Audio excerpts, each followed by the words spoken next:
Lily Hart locked the bathroom door and leaned against the cold tile, as if the room itself might collapse without warning tonight. Her phone trembled in her palm with another hospital notification, blinking like a small red wound she could not ignore. Her mother needed dialysis by morning, and the insurance denial sat beneath the bill like a verdict already decided. Lily closed her eyes and counted breaths until the mirror stopped shaking with her fear. She knew what the night meant, and she knew what she would lose before dawn arrived. There was no other door left open. Anywhere. Ethan Cross waited in the suite with the distant calm of a man who believed silence solved everything. He spoke kindly when he asked her name, and he did not ask why she was there. That should have made it easier, but it made it worse because kindness felt heavier than judgment. Lily placed the envelope on the counter and accepted the transfer because time was something her mother did not have. They did not speak much after that, and the room filled with a careful quiet that pressed on her chest. Breathing felt shallow, and time moved strangely. Slowly. She woke before sunrise, and the bed beside her held a truth she was not ready to name. The sheet beneath her was marked with blood, and the sight emptied her lungs of air. Lily pressed a towel to her mouth to keep from making a sound that would break everything.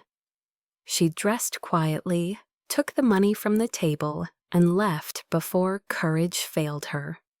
In the hallway, she paused only once to steady herself, and then she was gone. Downstairs, rain washed the street clean, as if nothing had happened at all. The city kept breathing without noticing. Ethan woke later, and for the first time in years, his heart raced without a reason he could explain. He saw the blood and felt his certainty fracture as memory rearranged itself around that fact. She had not been like the others, and the realization arrived too late. Ethan stood alone and told himself she had chosen this path because choice was easier than guilt. He did not look for her, and that decision settled into his life like a quiet crime. By noon, the room was cleaned and the city erased the night. Years later, the stain would return. 5 years passed with Lily learning hospitals and hallways and the patience of waiting rooms.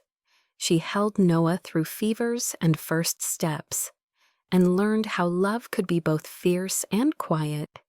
She never spent the money on herself, and the thought of Ethan stayed sealed away. In another city, Ethan built companies and signed deals and accepted an engagement that made sense on paper. Sleep avoided him, and sometimes he woke thinking of a woman he never named. He told himself power was enough and almost believed it. The years did not soften the memory or forgive him. The day they met again arrived without warning at a community hospital Ethan funded. Lily wore blue scrubs and carried charts and looked older, stronger, and unmistakably herself. A small boy ran to her calling Mom, and the sound cracked something open. Ethan froze because the child had his eyes and his stillness. Lily saw the recognition bloom and fear flooded her limbs. The room seemed to tilt as years collapsed into a single breath. Nothing else existed in that moment. She turned away, shielding her son and the life she had built alone. Ethan could not move or speak. Afterward, she sat in her car, shaking while rain traced lines on the glass. She remembered the blood and the money, and the promise she never asked for. Ethan learned that questions had answers and answers carried consequences. He tried to speak and failed, and the failure felt deserved. The hospital returned to motion, and their lives bent under the weight. No cameras caught it, and no contracts could shape it. This was not a deal and not a story anyone could control. She whispered a goodbye to the past and started the engine. The night felt very far away. Long before headlines or tests or apologies, there was only a choice made for love. She did not sell herself for luxury, and she sold one night so her mother could live. The truth waited quietly for years until a hallway and a child spoke. And when it did, everything began to break and heal at once. That was the night she took the money and lost her entire life, and the moment that would return everything she thought was gone, when time finally decided to speak back to them both. Nothing would ever be simple again, for either soul. Ethan Cross had always believed that clarity came from distance, and that emotions were variables to be managed rather than truths to be felt.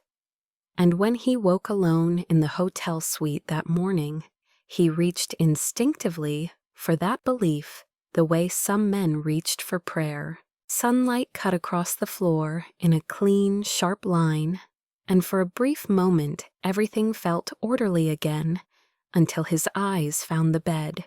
The sheet was stripped, now replaced by crisp white linen, and yet the image of what he had seen earlier refused to leave him. Blood. Not much, but enough to dismantle the story he had told himself before sleep. He stood still with his hands braced on the edge of the mattress and tried to reconstruct the night with logic rather than sensation. Lily had accepted the transfer. She had not protested. She had walked into the room on her own feet, and that was how he chose to remember it. Choice was his refuge. If she had chosen, then he could be absolved. He dressed carefully and reviewed messages from his assistant, while the thought threaded itself through every movement. She had been quiet, too quiet, but quiet did not mean innocent, and he rejected the word as soon as it surfaced. He had seen many women come and go through similar arrangements, and learned early not to linger on what belonged to the past. Transactions were clean when both sides agreed, and he had always honored his end. He left the suite without asking the concierge for her name, and did not request security footage or receipts. He told himself that looking would turn a finished matter into a problem, and problems wasted time. In the car, he stared out at the city as traffic slid forward and reminded himself that empathy without action was just another indulgence. Yet the blood intruded again, not as an accusation, but as a fact, and facts demanded accounting. He felt something unfamiliar then, a tightness beneath the ribs that had nothing to do with stress. The driver asked where to go, and Ethan answered too quickly, naming his office as if motion itself might drown the doubt. Meetings filled the day, and he performed well signing approvals and correcting projections and listening with the practiced patience of a man used to being obeyed. People nodded and smiled and treated him as if he were untouchable, and the normalcy should have restored him. It did not. When a junior analyst mentioned ethics in passing, Ethan felt heat rise in his face and dismissed the comment with a gesture sharper than necessary. By evening, he was irritated by small things, and he wondered when irritability had replaced certainty. He returned to his penthouse and poured a drink he did not finish. The city glittered below, and the glass reflected a man he did not recognize entirely. He thought about calling his assistant to ask for the name on the reservation and stopped himself. He told himself again that Lily had chosen and that choice closed the matter. That night, sleep came late and broke early, and when he dreamed he saw white sheets and a woman turning away without a word. In the weeks that followed, Ethan moved forward with precision and avoided the places where memory might ambush him. He approved a philanthropic initiative without reading the proposal and announced an expansion plan that earned applause. He also declined invitations and spent longer hours alone. Each time he considered searching, he found a reason not to, and those reasons piled up like files he would never open. Pride disguised itself as restraint, and he accepted the disguise gratefully. Months passed, and the world rewarded him, as it always had, with more influence, more numbers, more praise. The image of blood dulled, but never disappeared, and sometimes he woke with the sense that he had missed an appointment that could not be rescheduled. When the engagement to Victoria Hale was proposed, it made sense in the way things often did in his life. She was intelligent, disciplined, and aligned with his strategic goals, and she admired his work without prying into his interior world. He agreed and congratulated himself on restoring order. On the night he told her yes, he felt nothing, and told himself that nothing was stability.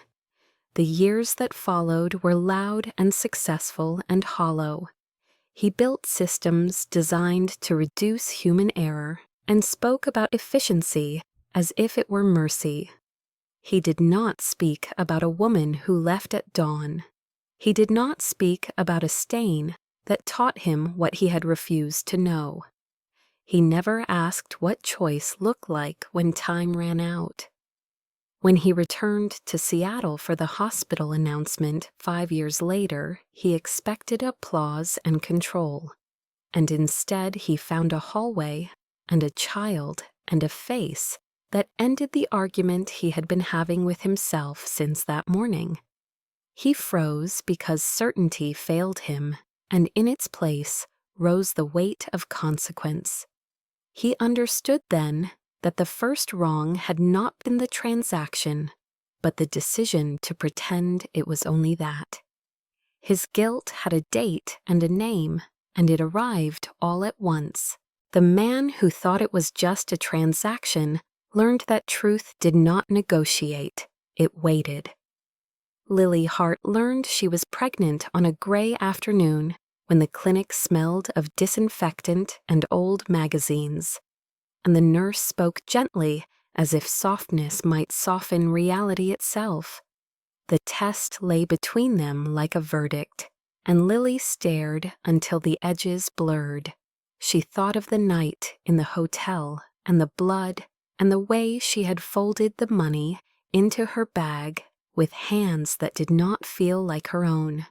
She thought of her mother asleep in a hospital bed miles away, and the machines that hummed through the night, like promises that could be revoked at any moment. The doctor explained options carefully and thoroughly, because that was the law and because information was supposed to empower people. Lily nodded and listened and asked practical questions about timing and costs and risks. She did not cry. She carried the news home like a fragile thing she could not set down. That night she lay awake counting ceiling cracks and imagining two futures and rejecting both because neither offered safety. She considered calling Ethan and practiced the words in her head until they sounded foreign. He would ask questions, and questions would lead to control, and control would reach her child eventually. She could not risk that. She could not risk becoming a problem to be solved. The next morning she went to the hospital and held her mother's hand and felt the bones beneath the skin and made a decision that terrified her with its clarity. She would keep the child, and she would do it alone. She signed paperwork and attended appointments and learned a new language of weeks and measurements and cautions. The nurses spoke to her kindly and did not ask about the father. and Lily learned how much relief lived in that silence. She worked shifts and studied when she could and slept lightly. When money ran thin, she took extra hours and learned the economy of exhaustion. Her mother improved and then declined, and Lily navigated the rhythms of hope and setback with a steadiness she did not know she possessed. When the contractions came, they came fast and left no room for fear. The delivery room was bright and impersonal, and the pain was precise and absolute. Lily screamed and then laughed and then cried when they placed Noah on her chest, and the weight of him anchored her to the present. He was small and perfect and impossibly real. She named him Noah because it meant survival, and she gave him her last name because it meant belonging. She filled out forms and left the line for Father blank. In the months that followed, Lily learned how to exist on fragments of sleep, and how to read hunger in a cry, and how to measure love in ordinary moments. Noah grew into his limbs and watched the world with a seriousness that made strangers smile. Lily returned to work and later found her way back into healthcare through training that fit around childcare and night shifts. She built a life that held even when it bent. There were nights she wondered what Ethan would say, if he knew, and mornings she was grateful he did not. Silence became her shield. Years passed, and Noah learned words and then questions, and Lily answered what she could without inventing a man who had not chosen them. She told him families were made in many ways, and that love was something you did. She kept the money separate and used it only when she had to, and never for joy. It paid for dialysis and medication and the final weeks when her mother held Noah and smiled with peace. Grief arrived quietly and settled into Lily's bones, and she kept going because a child depended on her movement. When Noah turned 4, he asked why his eyes were like hers and not like the men in books, and Lily kissed his hair and said eyes came from many places. The city changed around them, and Lily changed with it, becoming surer, less afraid, and still guarded. She did not follow Ethan's name when it appeared on screens, and she did not attend events with donors. When the community hospital offered a training position, she accepted because it mattered and because it was close to home. She told herself the past stayed past and believed it until the day it did not. When she walked into that hallway in blue scrubs, she carried charts and the weight of years and did not expect the air to stop. When Ethan froze, she felt the silence she had lived with turn into something sharp and exposed. She moved quickly, shielding Noah, and her breath came shallow. The child tugged her sleeve and asked if she was okay, and Lily said yes because that was what mothers did. She did not speak to Ethan then because words had consequences and she was tired of paying them alone. Later in the car, she rested her forehead on the wheel and let the shaking pass. She had built a life in quiet, and she would protect it. The child conceived in silence had grown into a truth that would no longer remain quiet. 5 years gave Ethan Cross everything he had once believed mattered, and nothing he had learned to need. The companies multiplied, and the valuations followed, and his name became shorthand for certainty in rooms where certainty was bought and sold. He moved from Seattle to San Francisco with the ease of a man whose life fit into carry-ons and whose calendar dictated geography. Boards trusted him because he did not hesitate, and investors followed because he spoke in outcomes rather than promises. At conferences, he described systems that reduced waste and optimized care, and the applause felt earned.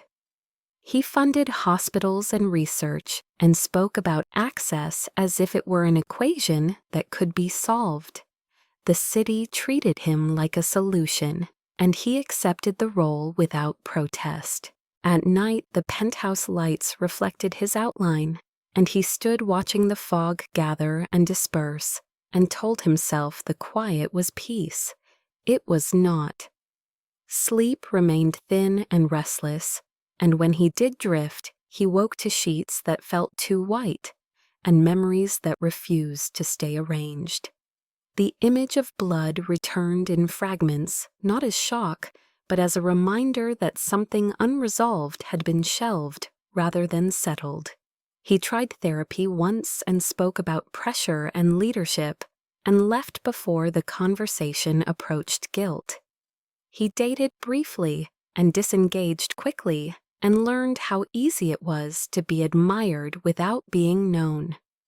When Victoria Hale entered his orbit, it felt logical in the way mergers often did. She was accomplished and sharp and understood the language of leverage.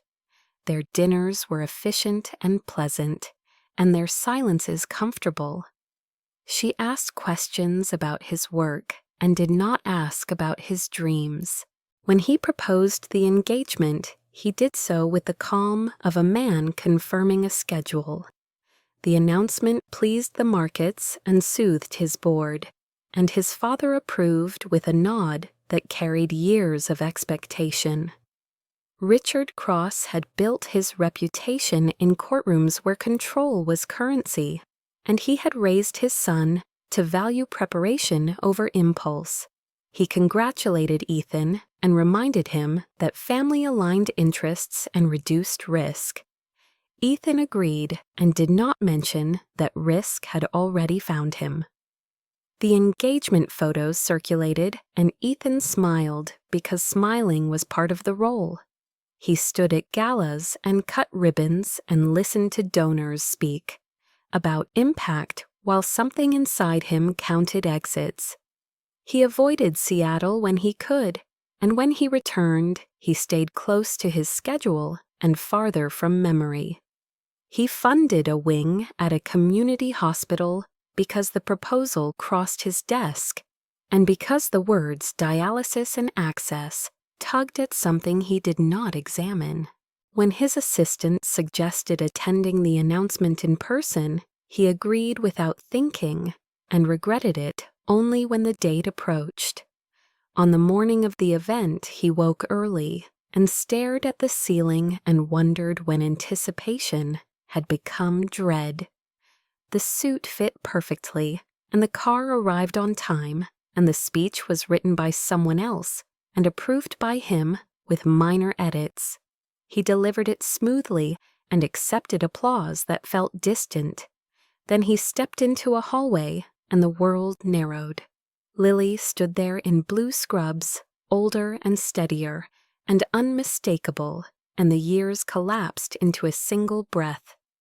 A child ran to her and called her mother, and the sound rewrote everything.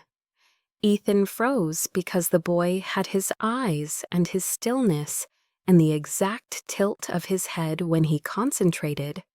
The logic that had protected him for years shattered, and the silence he had relied on became an accusation. He watched Lily turn and shield the child, and felt the consequence land with a weight he could not lift. He tried to speak and could not, and the failure was complete. Afterward, he returned to the stage and finished the day on autopilot, while his mind replayed the hallway again and again. That night, he canceled a dinner and ignored messages and stood at his window, watching fog swallow the city. He understood then that power had insulated him from many things, but not from truth. The blood he had seen years ago was no longer a memory, but a ledger entry with interest compounded by time. He realized that peace was not the absence of conflict, but the presence of honesty, and he had chosen neither.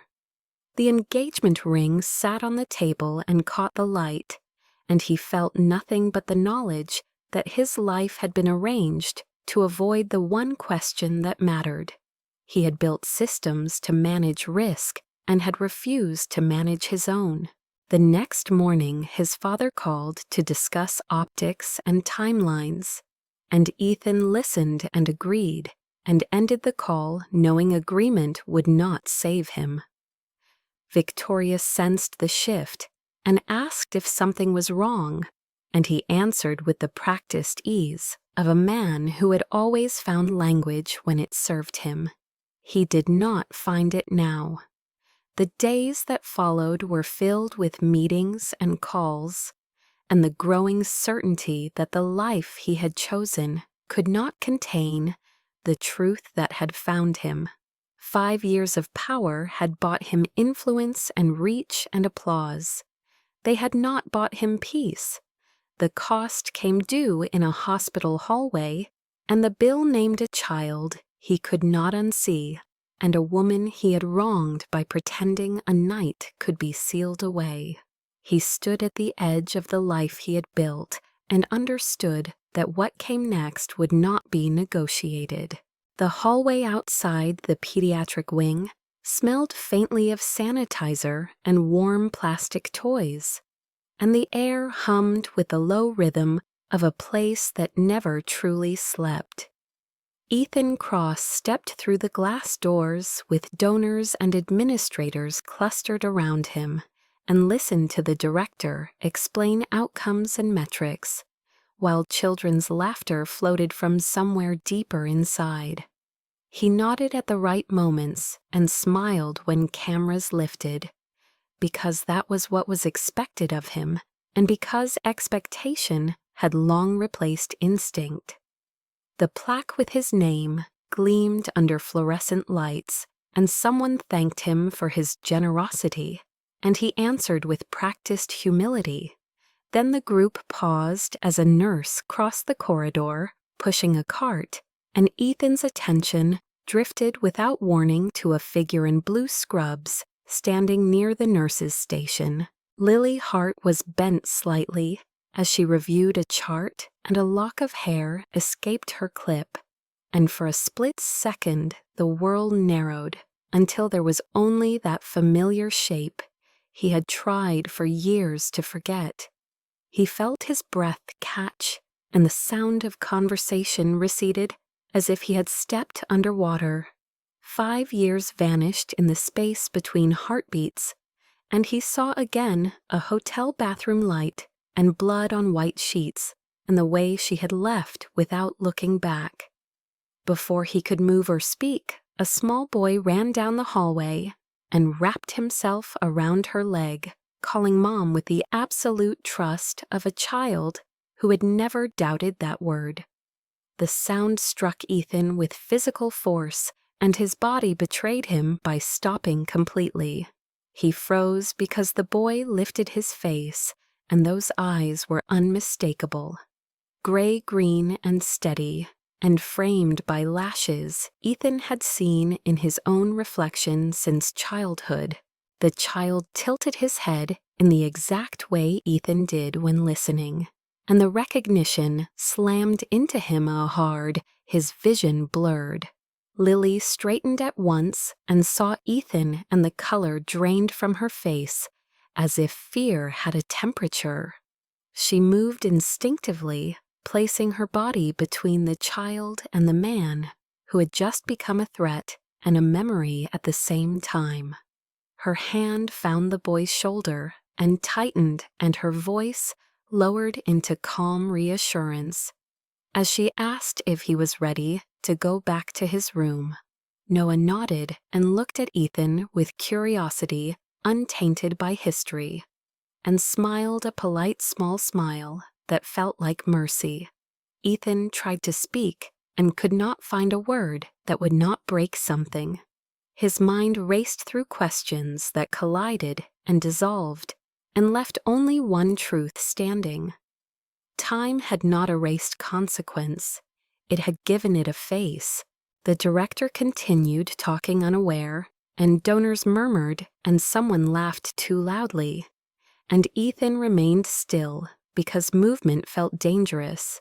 Lily's eyes flicked to the exits, and she guided Noah away with a composure built over years of quiet battles. As she passed Ethan, she did not look at him again, and that refusal cut deeper than accusation. He watched them disappear around the corner and felt something inside him tear free from its careful moorings. The group resumed walking, and Ethan followed because momentum carried him when will did not. He finished the tour and answered questions and posed for photographs, while the image of a small hand gripping a sleeve replayed in his mind. When the event ended, he dismissed his driver and walked alone along the sidewalk, letting the cold air burn his lungs because sensation grounded him. He told himself not to draw conclusions and failed immediately because the evidence had already rearranged his life. That night, he sat in his hotel room and did not turn on the lights and listened to the city and admitted what he had denied for 5 years. Lily had not been like the others, and the night had not been contained, and the blood had not been an accident of memory. The next morning he returned to the hospital without an entourage and waited near the pediatric wing with the unease of a man who had never waited for permission before. Lily emerged with Noah and stopped short when she saw him. Her jaw set and her posture straightened, and she did not invite conversation. Ethan introduced himself as if she did not know him and hated the weakness in that instinct. He asked to speak, and she shook her head and said, "Not here and not now," and "not ever," if it meant risking her child. Noah tugged her hand and asked if they could get juice, and Lily nodded and told him to wait by the bench where she could see him. Ethan watched her ensure distance and felt the boundaries harden into place. He said he had questions, and she answered that questions had consequences, and she had already paid enough.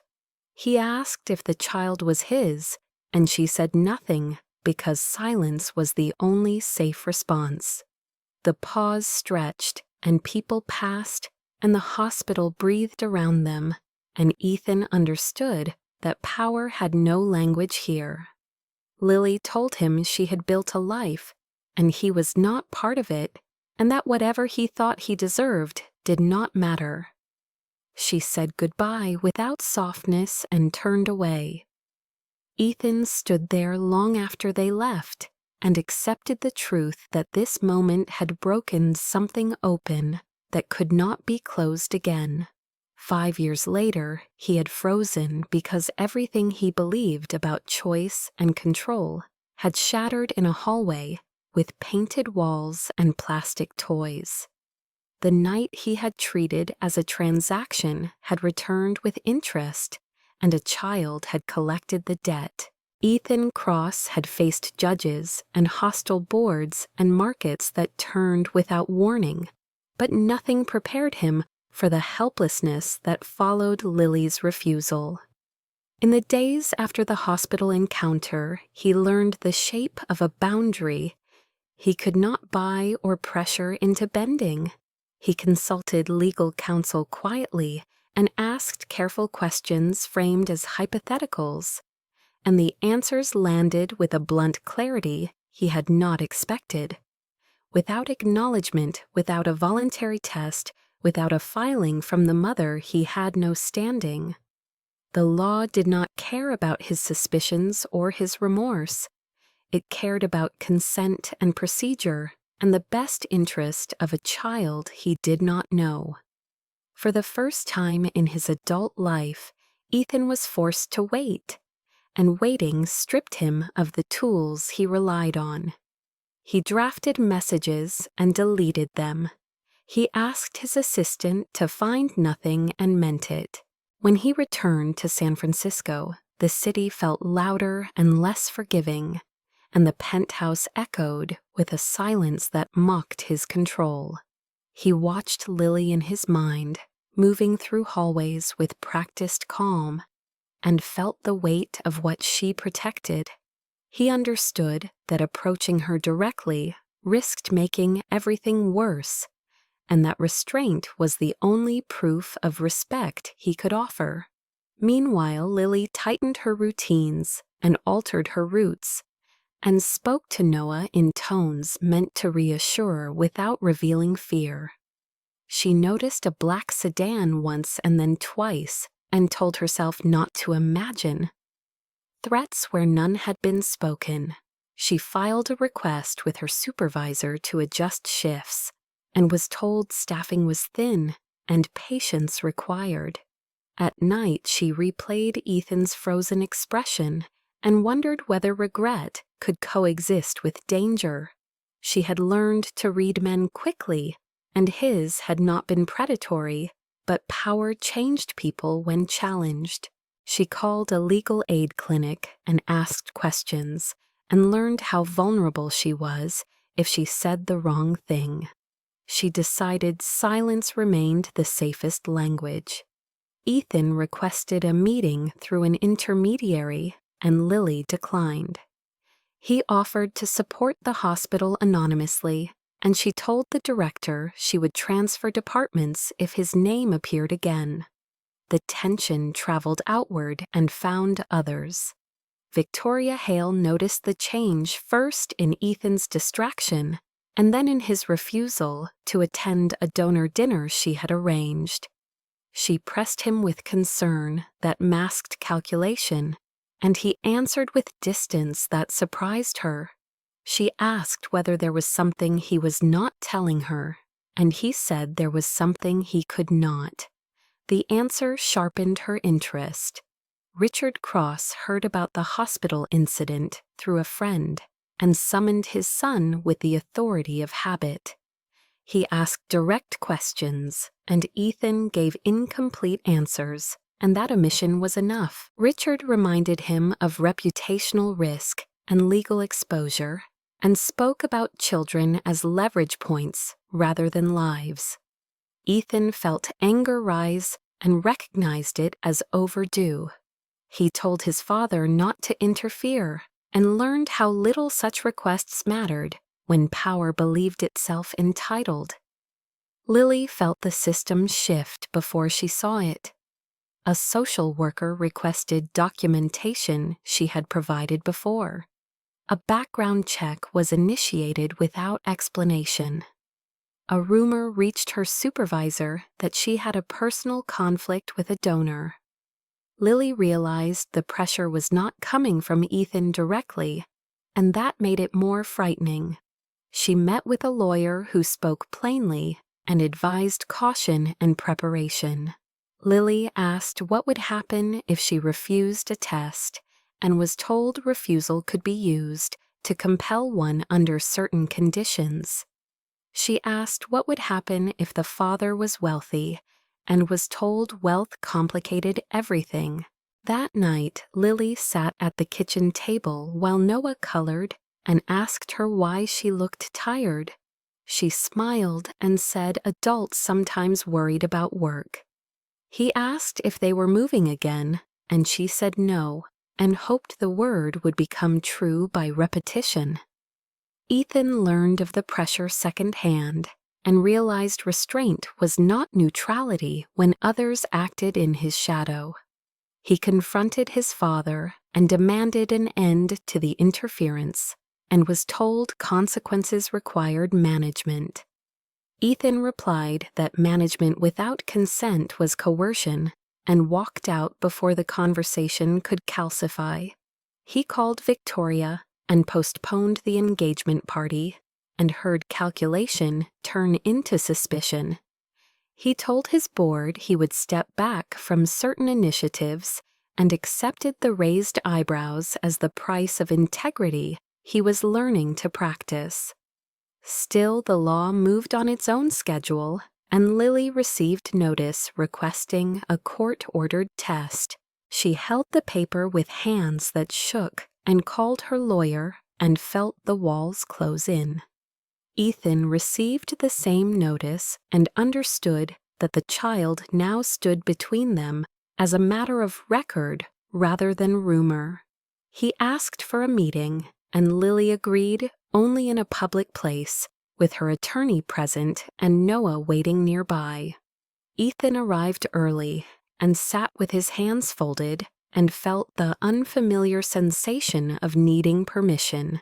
When Lily arrived, she did not sit until the lawyer nodded.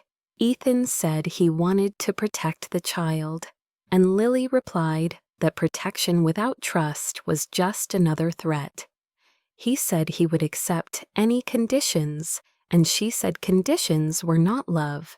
He said he would wait, and she said waiting did not erase harm. The conversation ended without resolution, and Ethan accepted that he had no right to claim what he had not chosen when it mattered. He left understanding that patience would be the only currency he had left, and that even patience might not be enough. The pressure did not arrive with sirens or raised voices, but with emails that sounded polite, and requests that carried deadlines and consequences buried beneath courtesy. Lily felt it first at work when her supervisor asked her to step into the office and close the door with a careful smile. There had been a complaint about boundaries and donor relations, and while no accusation was made, the implication lingered like a stain. Lily explained calmly and provided dates and witnesses, and left with a temporary reassignment that felt like exile. In the break room, colleagues avoided her eyes, and the familiar warmth of routine vanished. She drove home with her hands tight on the wheel and reminded herself that fear fed on imagination. The next letter arrived from the court requesting documents she had already filed and scheduling a hearing she had not sought. Her lawyer called it procedural momentum and told her to prepare for everything. Lily prepared by organizing files and rehearsing answers, and teaching Noah how to tie his shoes because control lived in small things now. Ethan learned about the reassignment from a director who assumed he had requested it, and his denial arrived too late to undo the effect. He realized that power worked even when he did nothing, and that his silence had consequences as real as action. He called the hospital administration and demanded transparency, and was met with apologies and deferrals. He contacted his father again and was told that protecting family interests required decisiveness. Ethan replied that there was no family interest that justified harming a mother and child, and ended the call shaking with anger he had learned too late to recognize as love. Victoria Hale watched these developments with a strategist's eye and decided uncertainty was unacceptable. She hired a private investigator and framed the inquiry as due diligence. When the report returned, it confirmed what suspicion had already shaped, and Victoria confronted Ethan with the findings and a demand for clarity. Ethan did not deny the past and did not minimize the present, and told her the truth without ornament. Victoria listened and then recalculated and informed him that personal entanglements threatened public confidence. She offered solutions that sounded like mercy and were not. Ethan refused and understood that refusal would cost him. Lily felt the system turn more sharply when a social worker visited her home unexpectedly and asked to speak privately. The questions were neutral and thorough, and Lily answered with steady honesty, while Noah played in the next room unaware. After the visit, Lily sat on the floor and let the fear pass through her because panic would teach Noah the wrong lesson. Her lawyer advised documentation and caution and told her to avoid any appearance of obstruction. Lily complied and felt the trap narrow. At the hospital, her hours were cut, and the explanation cited budget constraints. She applied elsewhere and heard nothing back. Friends offered help, and Lily accepted rides and childcare, and swallowed pride because survival demanded flexibility. Ethan attempted intervention again and was told by counsel that overt action could be construed as influence. He learned the irony of restraint as harm continued and felt complicit despite his intent. He requested a meeting with the judge through proper channels and was denied. He reached out to legal aid clinics and quietly funded resources that could not be traced to him and hoped anonymity would reduce backlash. It did not stop the machine already in motion. The hearing approached, and Lily prepared statements and practiced breathing and chose clothes that looked professional and unremarkable. On the morning of the hearing, Noah asked if they were going to school, and Lily said later and kissed his hair and promised to return. The courtroom was small and formal and indifferent, and Lily felt the imbalance as soon as she entered. Ethan arrived and sat behind counsel and did not meet her eyes until the judge spoke. The proceedings were procedural and dry, and yet every word landed with personal weight. When Lily declined to comment beyond counsel advice, the judge noted it and moved on. When Ethan's counsel emphasized cooperation and the child's best interest, Lily felt anger flare and extinguish itself because anger would not help. The judge ordered a timeline and interim measures and scheduled the test. The system had spoken, and it spoke slowly and without compassion. Outside reporters gathered, and Lily shielded her face and walked away with her lawyer and the knowledge that privacy was ending. That afternoon, she returned to an empty apartment and sat with the quiet and felt the ground shift beneath her feet. Ethan stood across the street, watching from a distance, and understood that the damage had been done, not by malice but by inertia. He approached Lily later with permission and apologized without defense and promised to stop everything he could. Lily listened and said, "Stopping now did not restore what had been taken." She said she needed safety, not regret, and walked away. That night, Lily packed documents and emergency numbers and placed Noah's drawings in a folder labeled Important because importance had changed. She lay awake listening to the building settle and wondered how many systems had moved against women like her without headlines. Ethan lay awake too and understood that his first real payment had come due. He had believed neutrality was kindness and learned that power without courage harmed by default. The system had turned against her, and he had not been fast enough to stand in front of it. The letter confirming the court-ordered DNA test arrived on a Tuesday morning, folded with the careful neutrality of official language that pretended lives were not altered by envelopes. Lily read it once, standing by the kitchen counter, and then again, sitting down because her knees weakened without permission. The test was scheduled for the following week at a clinic she had never visited, and the instructions were precise and unyielding. There was no room for delay or negotiation and no language about fear. Lily pressed the paper flat and felt the quiet panic rise, like a tide she could not outrun. Noah asked for cereal, and she poured it with steady hands and smiled because steadiness was a discipline she had practiced for years. She called her lawyer and listened as options narrowed to compliance and preparation. Refusal would only confirm suspicion and invite harsher measures, and Lily understood the trap fully now. Consent had become compulsory, and choice had become strategy. She spent the days leading up to the appointment organizing documents and rehearsing calm and reminding herself that truth did not disappear because it was painful. Ethan received the same notice and felt relief and dread collide. Proof would end uncertainty and open consequences, and he was no longer sure which he feared more. He instructed his counsel to proceed with transparency and declined offers to expedite outcomes through influence.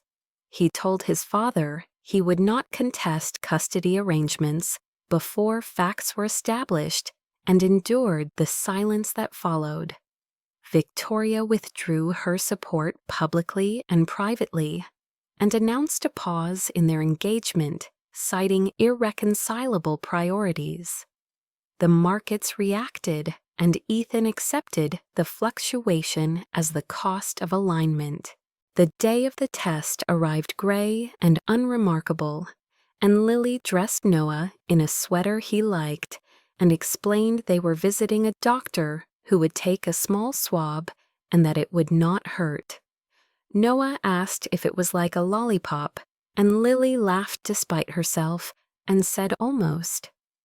At the clinic, the waiting room hummed with low voices, and Lily signed forms that asked for consent she could not withhold. Ethan arrived separately and waited at a distance as instructed, and felt the odd humility of following rules rather than shaping them. When Noah was called, Lily stood and held his hand, and felt the weight of eyes without accusation and without comfort. The nurse spoke kindly and completed the procedure quickly, and praised Noah for his bravery, and handed him a sticker that he examined with seriousness. Lily thanked her and returned to the chair and felt the ground tilt again as the door closed. Ethan did not approach, and that restraint mattered more than he could say. The results were promised within days, and the waiting reopened old wounds. Lily returned home and placed the sticker on the refrigerator and stared at it until tears came and went without ceremony. She cooked dinner and bathed Noah and read a book twice because repetition was soothing. That night she dreamed of hallways and woke before dawn with her heart racing. Ethan spent the same nights reviewing policies he had written and realizing how little they addressed human cost. He avoided interviews and canceled appearances and walked the city instead, letting anonymity teach him patience. The call came sooner than expected. Lily's lawyer spoke first, and then the clinic confirmed the numbers in a voice trained to deliver certainty. Probability exceeded the threshold beyond doubt, and the words settled with finality. Ethan Cross was the biological father of Noah Hart. Lily closed her eyes and felt the truth land like a stone and waited for relief that did not come. Ethan sat down on a public bench and covered his face and felt the world recalibrate. The results were filed, and the court notified and timelines updated. Reporters learned within hours, and the story sharpened into headlines that flattened complexity into spectacle. Lily turned off her phone and focused on Noah and prepared statements through counsel that emphasized privacy and safety. Ethan released a brief confirmation and requested space for the child, and felt the inadequacy of language when it mattered most. The first hearing after confirmation was tense and procedural, and Lily sat upright and spoke clearly about routines and stability and support networks. Ethan listened and did not interrupt, and offered to abide by supervised visitation and interim arrangements without contest. The judge noted the cooperation and ordered temporary measures that favored continuity. Lily felt both protected and exposed, and accepted the compromise because refusal would invite escalation. Outside the courthouse, Lily shielded Noah from cameras and hurried away, while Ethan stood back and absorbed the glare. That evening, Lily sat alone after Noah slept and allowed herself to feel the grief she had postponed. She mourned the privacy she had lost and the certainty she had built and the story she could no longer control. She also felt anger at a system that demanded proof before offering protection. Ethan called his father and drew boundaries that should have existed earlier, and heard the grudging respect in the silence that followed. He called Lily once and left a message that contained no demands and no promises, only acknowledgement and apology. Lily did not return the call. She needed time and the right to decide what truth would mean in their lives. The days that followed were heavy with logistics and light with tenderness as Noah sensed change without understanding it. Lily answered his questions simply and held him longer at night. Ethan waited and learned to listen without acting and discovered how hard that was. The DNA test Lily never wanted had spoken, and the truth had entered the record. Nothing could erase it, and nothing could force forgiveness. The world now knew what she had carried alone, and the knowing changed everything. The truth settling into the record did not bring peace to either of them, and Lily felt that absence most sharply in the quiet moments when Noah slept and the apartment seemed to breathe around her. Court orders created structure but not safety, and apologies arrived without relief. Ethan's message replayed in her mind, not because it persuaded her, but because it left space, and space was dangerous. She met him once more with counsel present, and rules agreed, and the conversation moved carefully around the child, as if words themselves could bruise him. Ethan asked what she needed, and Lily answered with a clarity that surprised even her. She needed time without pressure, and choices without debt, and a life that did not hinge on his guilt. She told him she would not accept help that came with expectations, and he nodded as if absorbing a language he was only beginning to learn. He offered supervised visits, and she agreed because Noah deserved truth delivered gently. The first visit took place in a park where children shouted and leaves skittered across concrete, and the ordinary world provided cover. Ethan arrived early and waited, and when Noah approached, he crouched and introduced himself by name, and did not reach out until the boy did. Lily watched with her hands clenched and felt a tenderness she refused to trust. Noah asked simple questions, and Ethan answered simply. And when the hour ended, Ethan stood and thanked Lily for allowing it and left without protest. That restraint mattered. Still, Lily felt the old fear stir because restraint could change. Victoria Hale announced publicly that the engagement was over and framed the decision as mutual and professional. Privately, she met with Ethan and demanded certainty he could not give.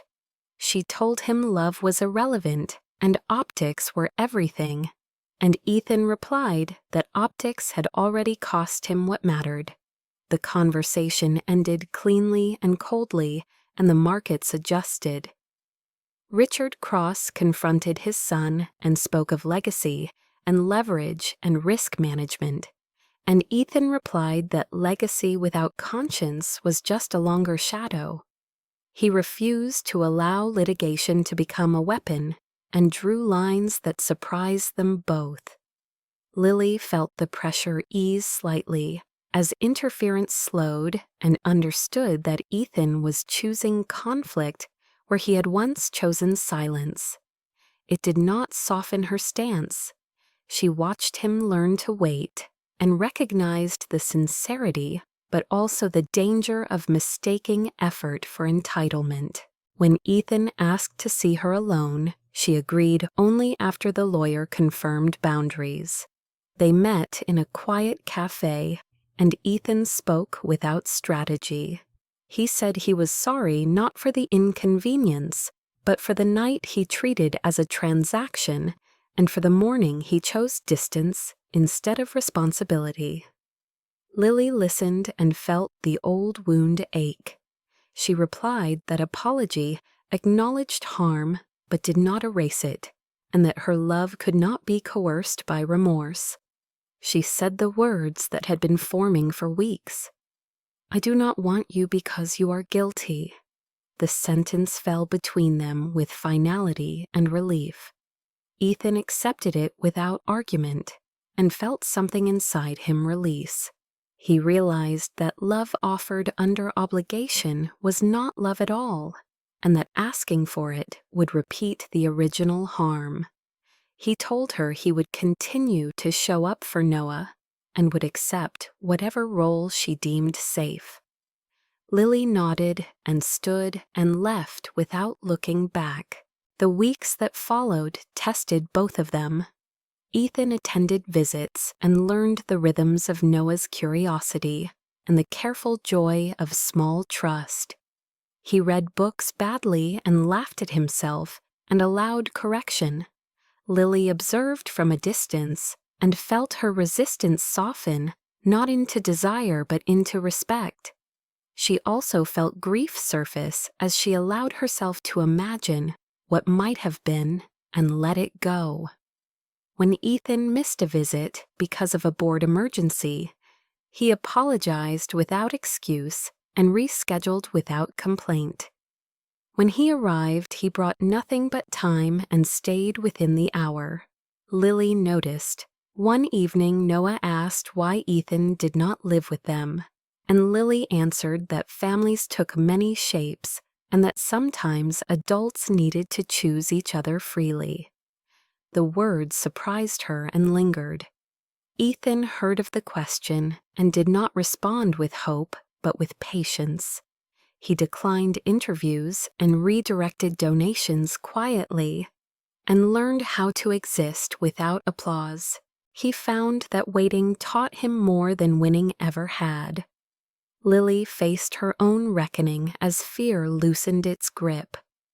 She missed companionship and allowed herself to acknowledge that she admired the man Ethan was becoming without promising she would choose him. She told him this truth when he asked, and he thanked her for honesty. That gratitude changed something. The next time they met without lawyers, Lily spoke first and set terms. She would not rebuild a relationship on shared trauma or a child alone. If they were to try, it would be because they wanted each other as people. Ethan agreed and added his own boundary. He would not pursue her if she chose otherwise, and would not disappear if she chose distance. The choice would be mutual or it would be nothing. Lily felt the weight lift because for the first time, the decision rested with her.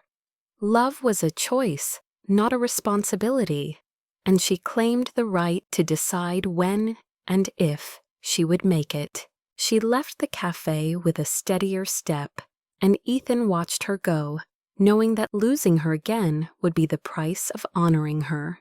He accepted the risk and found that acceptance felt like love.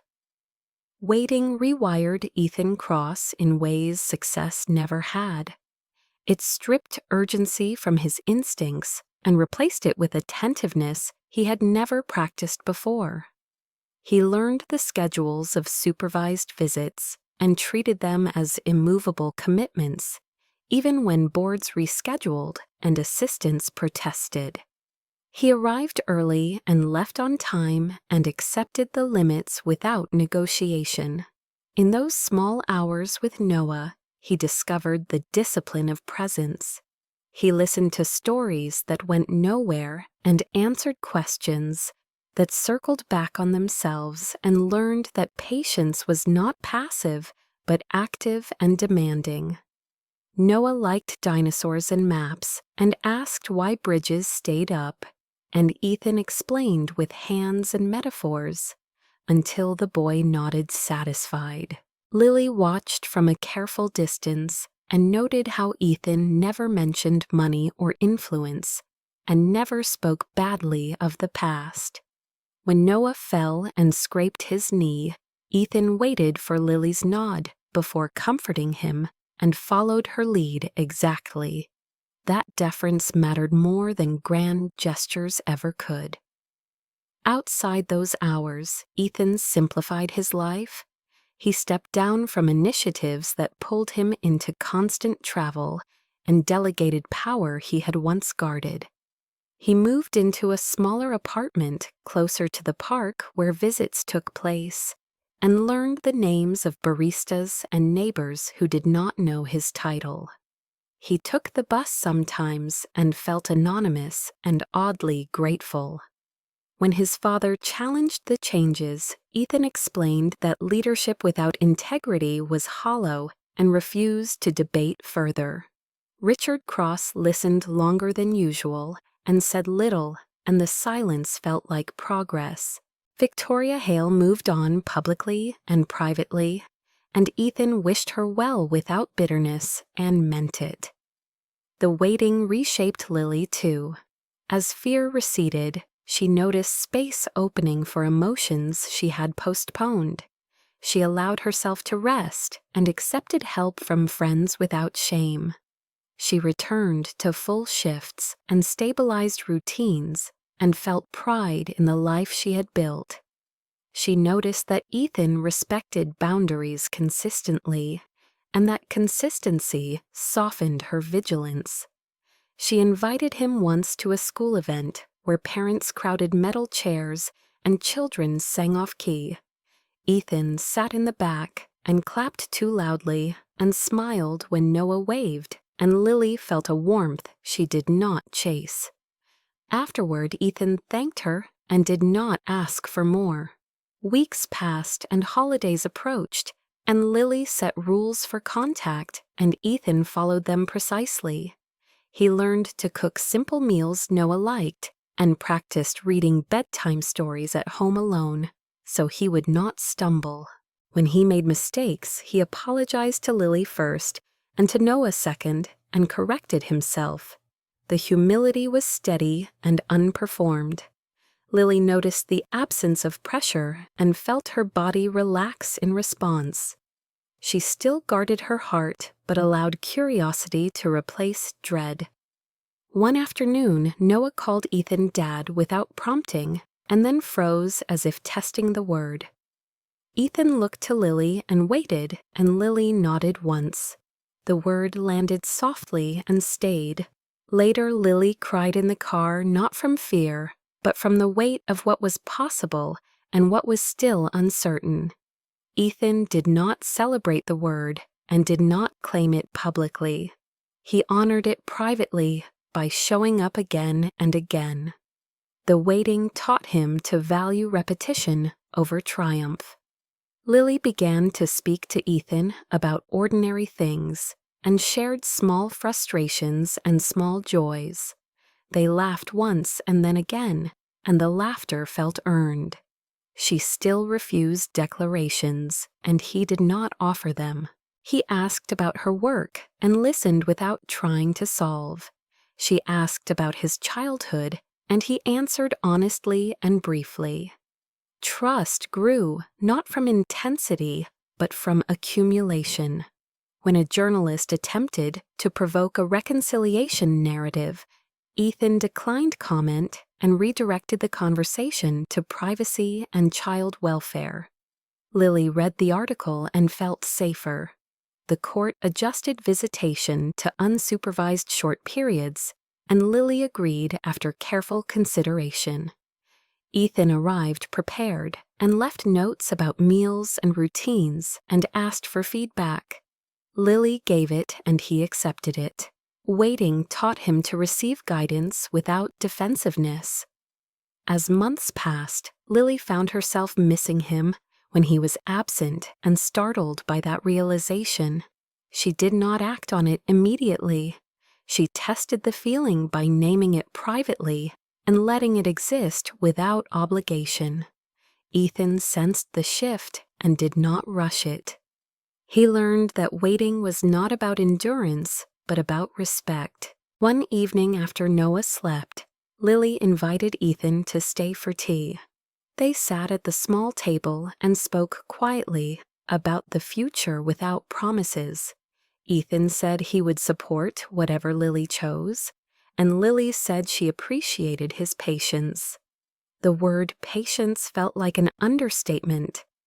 She reached across the table and touched his hand briefly and withdrew, and the moment felt complete. Waiting had created room for choice. The man who learned to wait discovered that love grown slowly was sturdier than love seized quickly. He did not know the ending and accepted that uncertainty was the price of sincerity. Lily watched him leave that night and did not feel trapped or indebted. She felt free to decide. The announcement did not begin with a press conference, but with a choice Ethan Cross made on a quiet morning when he turned down a carefully drafted statement and rewrote it himself. He removed language that framed events as strategy and replaced it with language that named responsibility. He sent the final version to counsel and refused edits that softened its meaning. When the news broke, it spread quickly because his name always did, and because truth had a gravity of its own. Ethan confirmed paternity, acknowledged past harm, and asked for privacy for his child and the mother of his child. He did not frame himself as a savior or a victim, and that absence surprised people accustomed to spectacle. Analysts speculated, and commentators argued, and headlines flattened nuance as they always would. Ethan accepted the noise and stayed focused on the work of protection. He arranged security that blended into routines rather than dominated them, and coordinated with Lily to ensure Noah's school remained unchanged. He declined interviews and canceled appearances, and took calls only from those who respected boundaries. Public truth arrived with a cost, and he paid it deliberately. Lily felt the impact immediately as messages flooded in and cameras appeared farther down the street than before. She worked with counsel to issue a simple statement emphasizing consent and care, and then stepped back from the public conversation entirely. Privately, she felt relief braided with fear because truth removed the threat of exposure but invited scrutiny. She leaned into routine and found healing in repetition. She cooked dinners and folded laundry and listened to Noah describe his day with the intensity only children possessed. She allowed herself to feel gratitude for Ethan's restraint and recognized that protection offered without control was new to her. Ethan attended a board meeting where questions sharpened, and he answered plainly.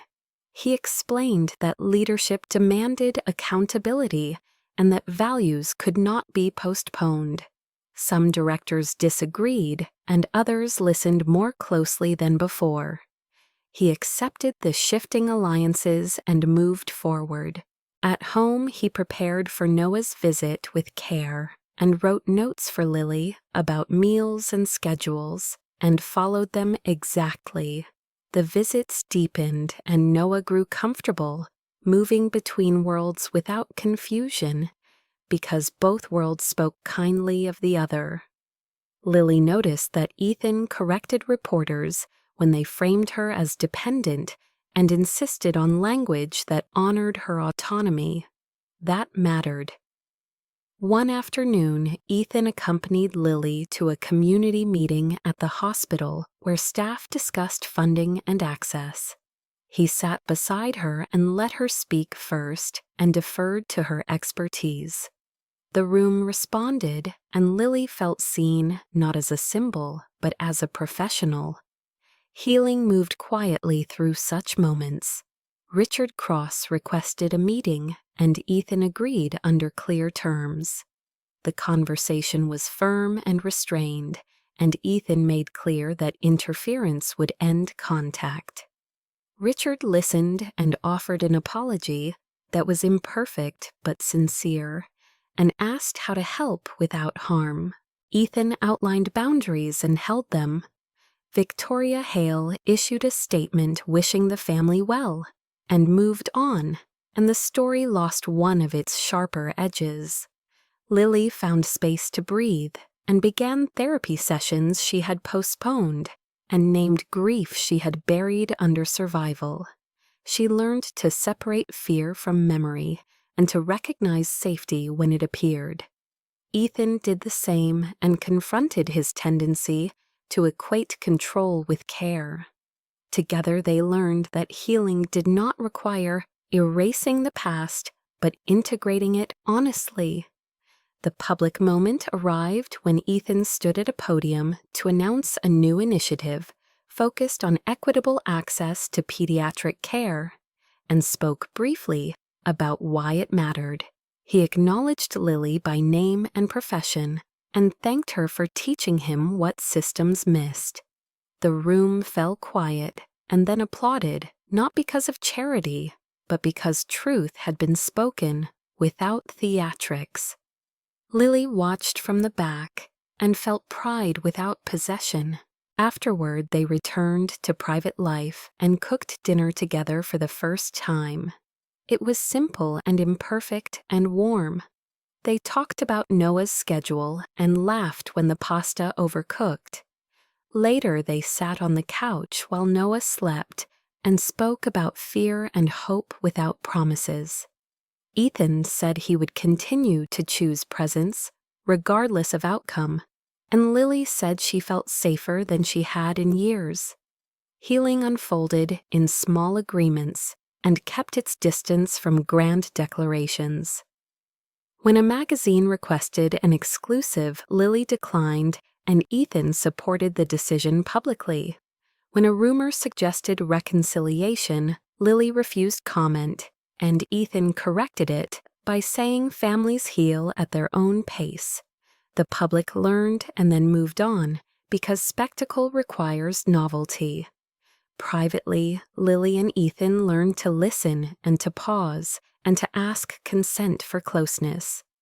One evening, Lily reached for Ethan's hand and did not withdraw, and the quiet felt like home. They did not label the moment and did not rush it. Public truth had cleared the air, and private healing filled the space. Noah thrived within the stability and sensed the easing tension and slept better. Lily noticed her body relax and her laughter return. Ethan noticed the end of his restless nights and the beginning of something steadier. The work was not finished and never would be, but the path felt honest. They chose transparency without performance and care without ownership. In the aftermath of exposure, they built something ordinary and resilient. The truth had been spoken, and the healing had begun, where it always did in kitchens and parks, and conversations that asked nothing in return.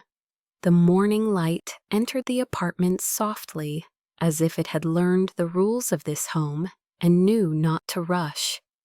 Lily Hart woke before the alarm and lay still, listening to the quiet rhythm of breathing beside her and the smaller rhythm coming from the room down the hall. 5 years ago, mornings had carried panic and calculation and the weight of survival.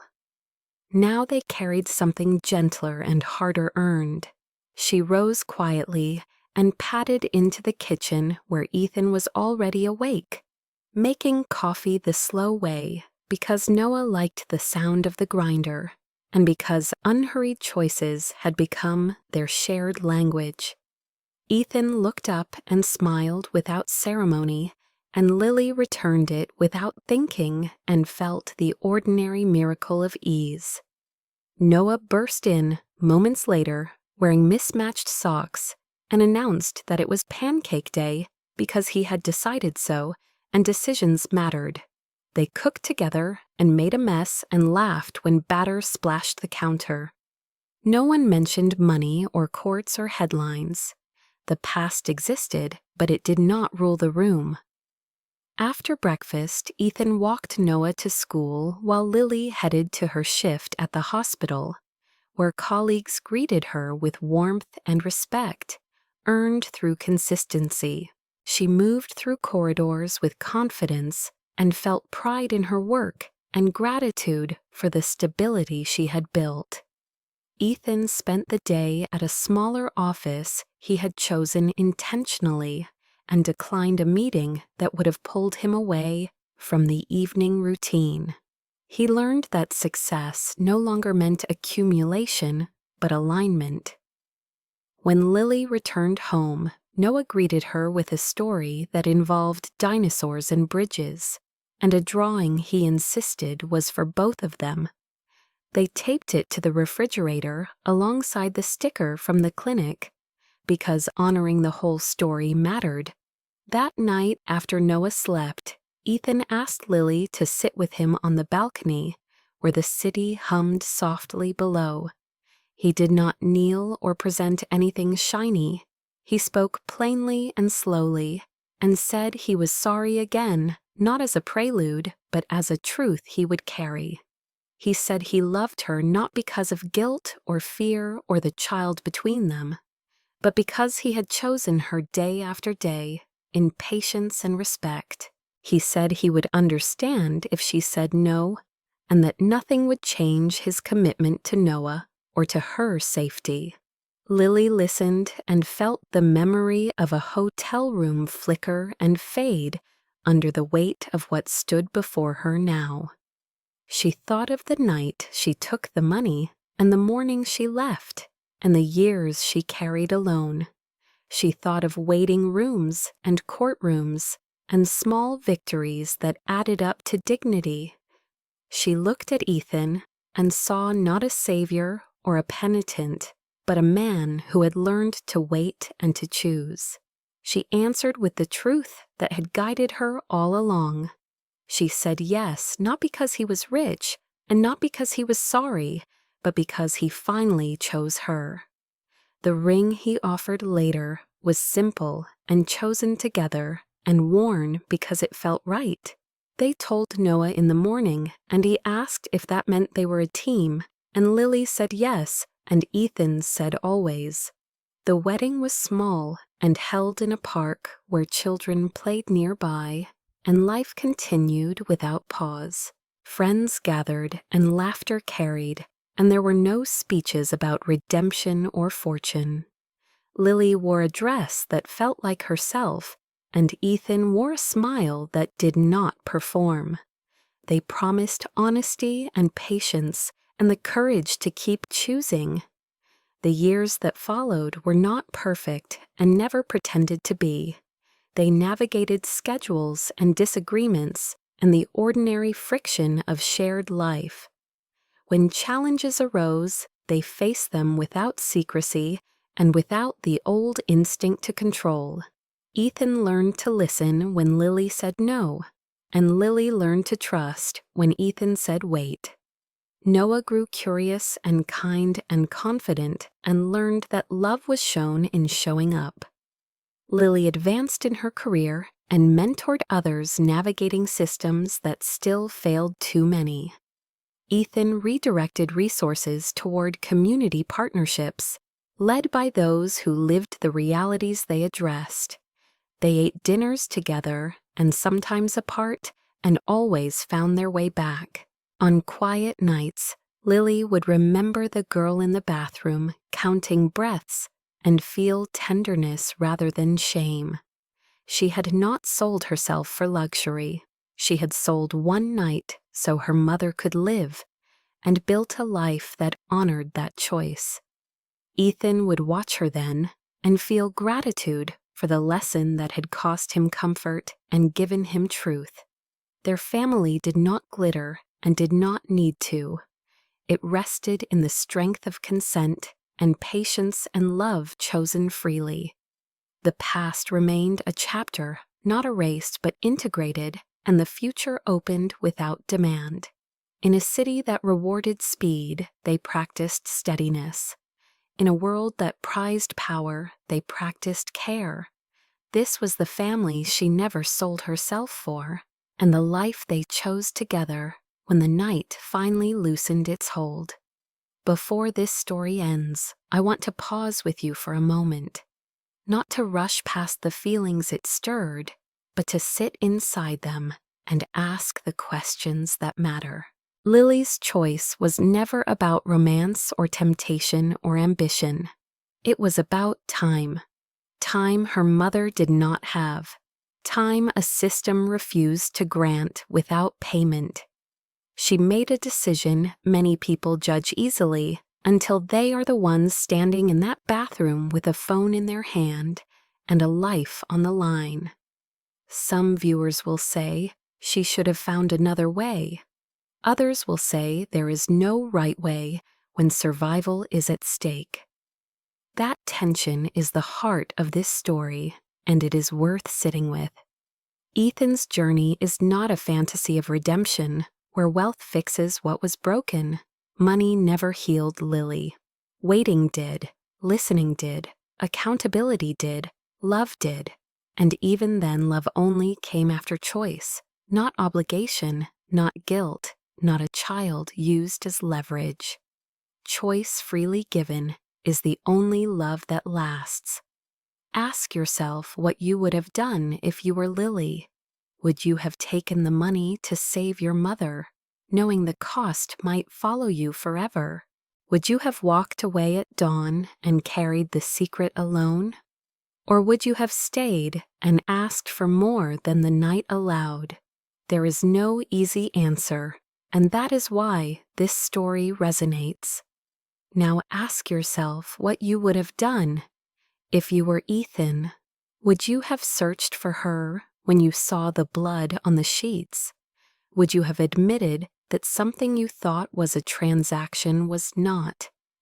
Would you have used your power to control the outcome, or learn to wait and risk losing everything?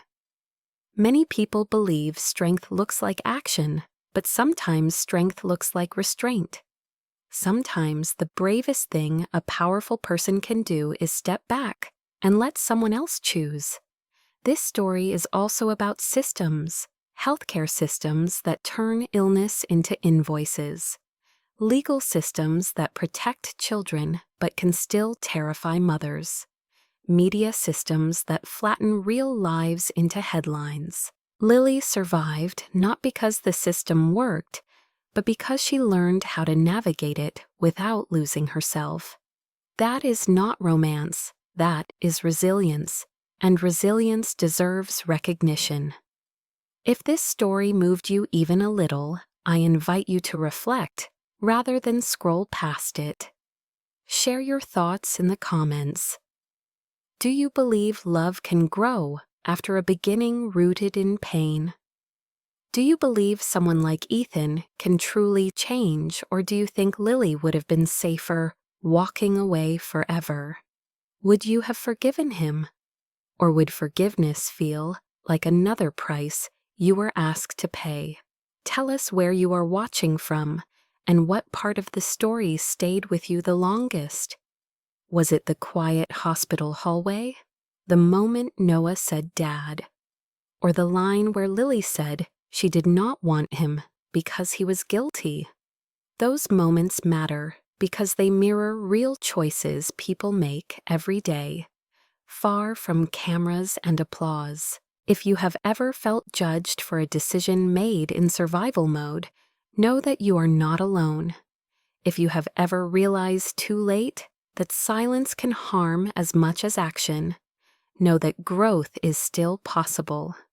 Stories like this are not about fantasy endings.